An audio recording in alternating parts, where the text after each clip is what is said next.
While history books celebrate the Islamic golden age of science, mathematics, and culture, they rarely mention what happened to the millions who refused to convert during the rapid expansion of Islamic Caliphates. The documented practices of medieval Islamic empires toward conquered peoples make European medieval warfare look merciful by comparison. What you're about to discover comes from historical sources written by Arab chroniclers themselves, not just their enemies. These practices were systematic policies of conquest that shaped the medieval world and erased entire civilizations from history. From the systematic theft of children to create slave armies, to the complete cultural destruction of ancient civilizations, Islamic caliphates perfected methods of conquest that went far beyond simple military victory. They understood that breaking the spirit of conquered peoples was more effective than just occupying their lands. The Ottoman Empire created one of history's most systematic child trafficking operations, disguised as a tax collection system. The devshirme, or blood tax, required Christian families in the Balkans to surrender their sons to the Sultan every few years. Ottoman officials would sweep through Christian villages, selecting boys between 8 and 18 years old based on physical strength and intelligence. Parents were forced to watch their children being taken away, knowing they would never see them again. Resistance meant death for the entire family. These boys were then transported to Istanbul, forcibly converted to Islam, and subjected to intensive military training designed to erase their previous identities. They were forbidden from speaking their native languages, contacting their families, or practicing their original religion. The most promising were trained as janissaries, the Sultan's elite infantry corps. The psychological manipulation was sophisticated and brutal. Boys were taught that their Christian families had abandoned them, while the Sultan had saved them from ignorance. They were given new names, new histories, and new loyalties. Many genuinely believed they owed everything to the Ottoman system that had enslaved them. The scale was staggering. Historical records suggest that between 1365 and 1826, when the system was finally abolished, an estimated 500,000 to 1 million Christian boys were taken from their families. Entire regions of the Balkans lived in constant terror of the next collection. The cruel irony was that these stolen children became the primary force used to conquer more Christian lands. Former Christians were used to destroy Christian communities, creating a self-perpetuating cycle of conquest and conversion. The devshirme wasn't just about creating soldiers, it was about breaking the spirit of Christian communities. By taking their strongest and brightest sons and turning them into enemies, the Ottomans ensured that resistance would be both practically and psychologically impossible. Families developed desperate strategies to protect their children. Some would deliberately injure their sons to make them unsuitable for selection. Others would hide them in remote areas during collection periods. But the Ottoman system was thorough, and few children escaped once they were identified. While the Atlantic slave trade lasted roughly 400 years, the Islamic slave trade operated for over 1,400 years, from the 7th century until the early 20th century. Conservative estimates suggest that 11 to 17 million Africans were enslaved and transported to Islamic lands, but the true number was likely much higher. The Islamic slave trade differed from the Atlantic trade in one crucial and horrifying way: systematic castration. Between 80 and 90% of male slaves destined for Islamic markets were castrated, either before transport or upon arrival. The mortality rate from this procedure was approximately 90%.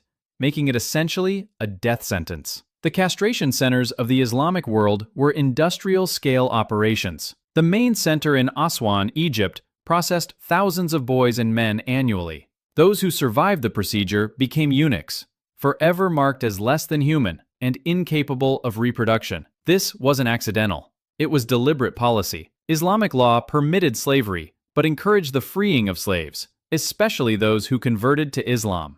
By preventing slaves from reproducing, Islamic societies ensured a constant demand for new captives, while avoiding the complications of a large, permanent slave population. Female slaves faced a different but equally brutal fate. The most attractive were selected for harems and concubinage, while others were used for domestic labor. Unlike in the Americas, where slave families could form and reproduce, Islamic slavery was designed to prevent the development of slave communities. The Mamluk system took this to an extreme. Young boys, primarily from the Caucasus and Central Asia, were purchased as slaves, converted to Islam, and trained as elite warriors. These Mamluks eventually became so powerful they overthrew their masters and ruled Egypt and Syria for over 250 years. But they maintained the system, continuously importing new slave soldiers rather than allowing their own children to inherit power. The economic impact was devastating for source regions. Entire areas of Africa were depopulated by slave raids. The constant warfare required to capture slaves destroyed local economies and prevented development. Some regions never recovered from centuries of systematic human trafficking. Arab chroniclers like Al-Tabari and Ibn Battuta wrote matter-of-factly about slave markets and castration procedures, treating them as normal aspects of economic life. The scale and systematic nature of these operations was considered unremarkable by contemporary Islamic writers. The psychological impact on families and communities.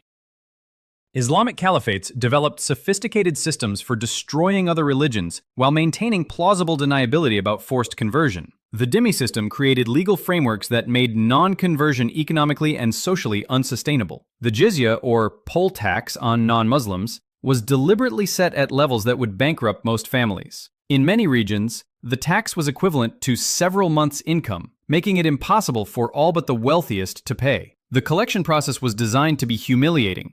Dhimmis had to present themselves publicly, often being struck or forced to kneel while paying. But taxation was just one tool. The systematic destruction of religious infrastructure was equally important. When Arabs conquered Egypt in 641 AD, they began a centuries-long campaign of destroying Coptic monasteries and churches. These weren't just religious buildings.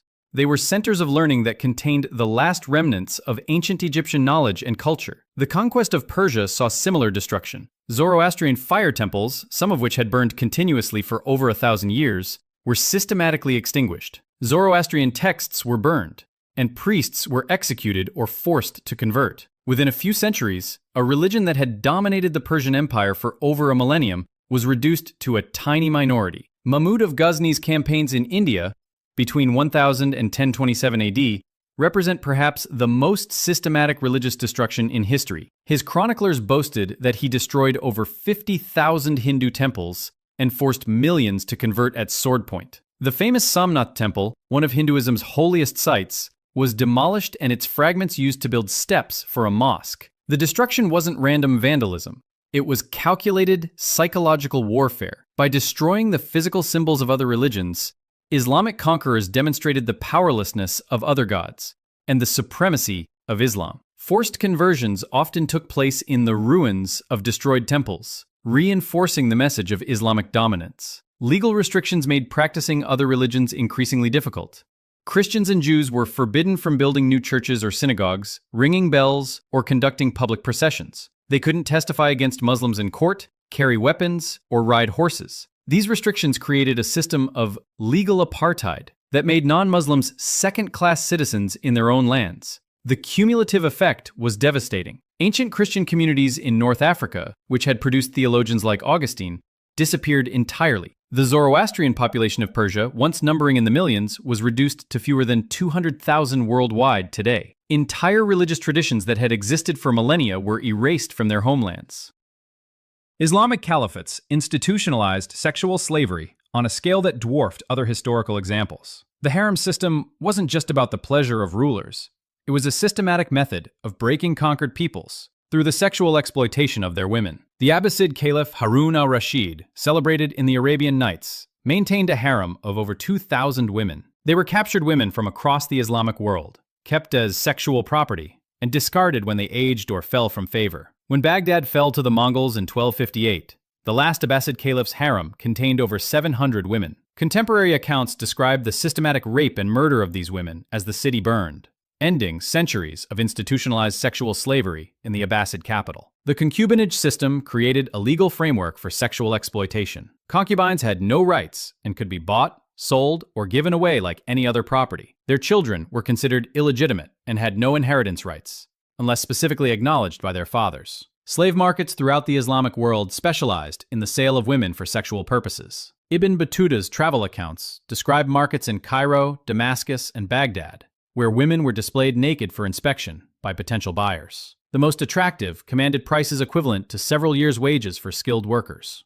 The psychological impact on families was devastating. Parents knew that attractive daughters faced a high risk of being captured and sold into sexual slavery. Some families deliberately scarred their daughters' faces to make them less desirable to slave raiders.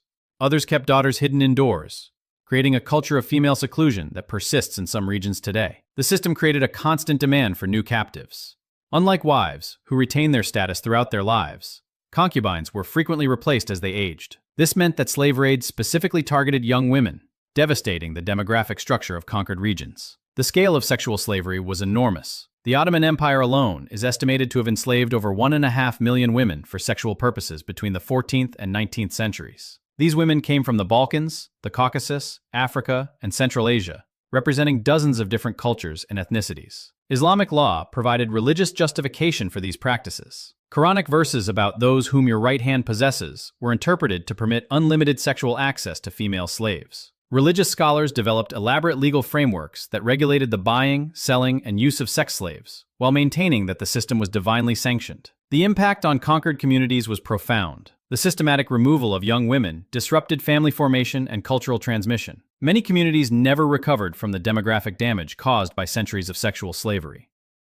Islamic Caliphates perfected economic warfare as a tool of conquest and control. The goal wasn't just to extract wealth from conquered peoples, but to systematically destroy their economic capacity and force dependence on Islamic rulers. The kharaj, or land tax imposed on conquered territories, was deliberately set at confiscatory levels. In many regions, the tax consumed 50 to 80% of agricultural output, leaving farmers barely enough to survive. When farmers couldn't pay, their land was confiscated and given to Muslim settlers or converted into waqf, religious endowment, property. The Umayyad conquest of Persia provides a clear example of systematic economic destruction. The sophisticated Sasanian irrigation systems, which had supported Persian agriculture for centuries, were deliberately destroyed or allowed to decay. This wasn't accidental neglect, it was calculated policy designed to prevent economic recovery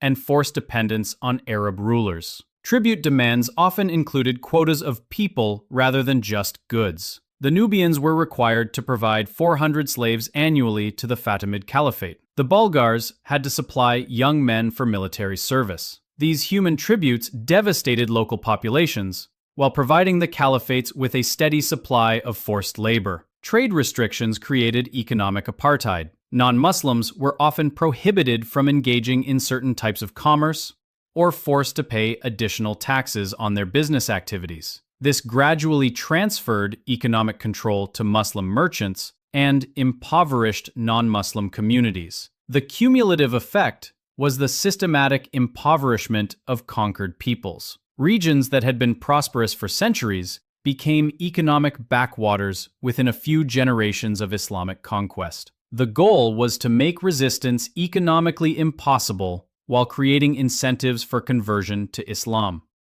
Islamic Caliphates didn't just conquer territories, they systematically erased the cultures and identities of conquered peoples. This cultural genocide was so thorough that entire civilizations simply vanished from historical memory. The destruction of libraries and centers of learning was systematic and deliberate. When Arabs conquered Alexandria, they destroyed what remained of the famous library that had been the intellectual center of the ancient world. Similar destruction occurred in Ctesiphon, the Sasanian capital, where Persian royal libraries containing centuries of accumulated knowledge were burned. Language suppression was a key tool of cultural destruction. Arabic was imposed as the language of administration, education, and religion throughout conquered territories. Local languages were gradually marginalized and eventually forgotten. Coptic, the last form of ancient Egyptian, survived only in religious contexts before disappearing entirely from daily use. The renaming of cities, regions, and geographical features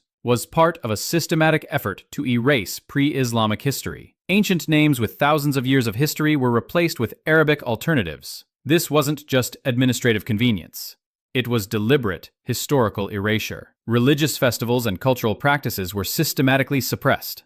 The Persian New Year celebration of Nowruz was banned in many regions. Hindu festivals were prohibited in conquered Indian territories. Local customs that had defined communities for centuries were declared un-Islamic and eliminated. The destruction of monuments and architectural heritage was equally systematic. Pre-Islamic temples, palaces, and monuments were demolished or converted into mosques. The message was clear: the past was worthless, and only Islamic culture had value. Educational systems were completely restructured. Traditional schools that had transmitted local knowledge and culture for generations were closed or converted into madrasas that taught only Islamic subjects. This broke the chain of cultural transmission and ensured that younger generations grew up ignorant of their heritage. The results were devastating and permanent. Ancient Egyptian civilization, which had survived Persian, Greek, and Roman conquests while maintaining its essential character, was completely erased within a few centuries of Arab conquest.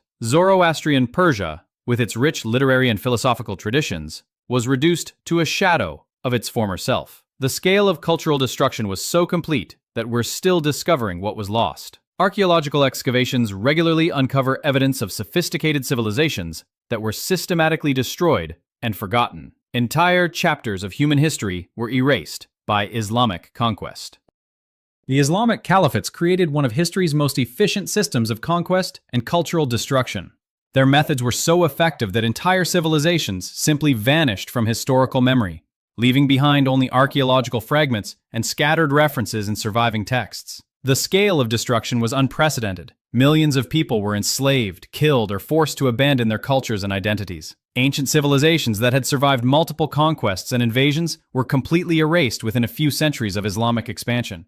The systematic nature of these practices reveals that they weren't random acts of violence or cultural misunderstanding. They were calculated policies designed to break the spirit of conquered peoples and ensure that resistance would be impossible. The combination of military conquest, economic warfare, cultural destruction, and systematic enslavement created a system of domination. Understanding these historical practices helps us recognize patterns of cultural destruction that continue today. The methods may change, but the goal remains the same: the complete erasure of alternative ways of life and the imposition of a single dominant culture.